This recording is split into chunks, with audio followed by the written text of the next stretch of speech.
বিশ্ব নবী দরবারে সাহাবায়ে কেরাম দিগকে আল্লাহর নবী ডাকলেন, বাবা আবু বকর, বাবা ওমর, আমার সালাবাতুল আনসারী কোথায়? দীর্ঘ এক সপ্তাহ 15 দিন হয়ে গিয়েছে, আমার সালাবাতুল আনসারী খোঁজ পাই না। বিশ্ব নবী সাহাবী হযরত আবু বকর, হযরত ওমর চলে গেলেন, তার সঙ্গে সালমান ফারসি রাদিয়াল্লাহু তাআলা আনহু, হযরত সালমান ফারসি রাদিয়াল্লাহু তাআলা আনহু জয়ীফ সাহাবী। হযরত সালমান ফারসি ওই সময় বলেছে, আমি বিশ্ব নবী জয়ীফ সাহাবী, আমাকে দিয়ে চলো। কোথায়? সালাবাতুল আনসারী আছে, তিনজনা সালাবাতুল আনসারী খুঁজে পেয়ে বিশ্ব নবী সাহাবী হযরত সালাবাতুল আনসারী রাদিয়াল্লাহু তাআলা আনহু হুজুর আমার ওই সময়তে একটা গাছের তলায় বসে অজানায় আল্লাহর কাছে কাঁদতে লাগলেন, রোনাজারি করে। বিশ্ব নবী সাহাবী হযরত সালাবাতুল আনসারী রাদিয়াল্লাহু তাআলা আনহু ওই সময়তে কাঁদতে লাগলেন। হযরত আবু বকর সিদ্দিক, হযরত ওমর ফারুক রাদিয়াল্লাহু তাআলা আনহু পিছন থেকে জড়িয়ে ধরলেন, এ সালাবাতুল আনসারী, তুমি বিশ্ব নবীর দরবারে চলো।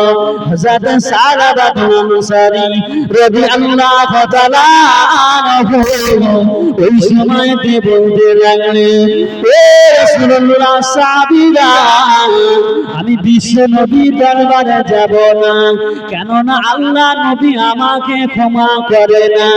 আবু বকর সিদ্দিকের কাছে গিয়েছিলাম, আমাকে ক্ষমা করেনি।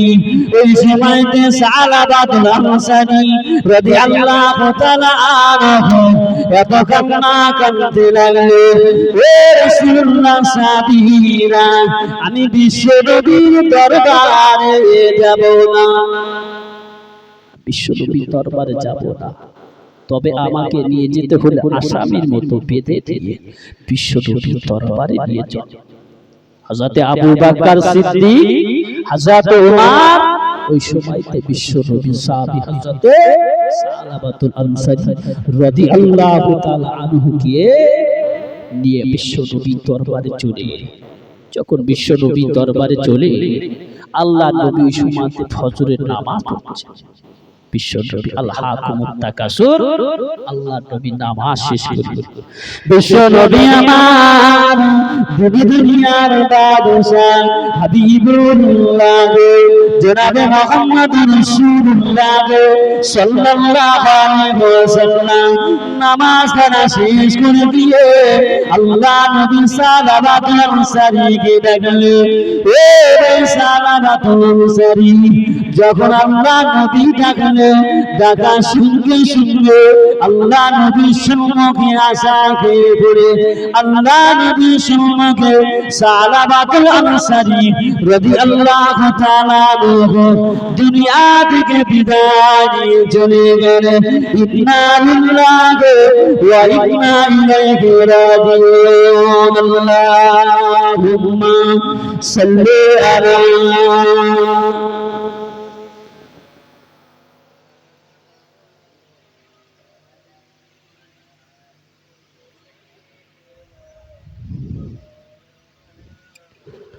জন্ম আমার নবীর যুগে হলে কেমন হতো, জন্ম আমার নবীর যুগে হলে কেমন হতো, তোমারে রাসূল পাক দেখিলে কেমন হতো, জন্ম আমার নবীর যুগে হলে কেমন হতো, আসত বেশে হাজারাতে বেলালেরই মধুর আযান, যে আযানে এমন প্রেম মুকুন্দ রহমান দয়ার নবীর পিছে নামাজ পড়িলে কেমন হতো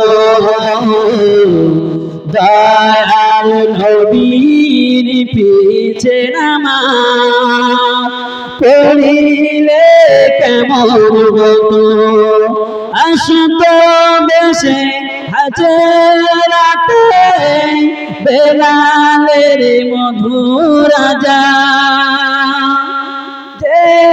আদানে এমন প্রেম মুকুন্দ রহমান দয়ার নবীর পিছে নামাজ পড়িলে কেমন হতো আল্লাহুম্মা সাল্লি আলা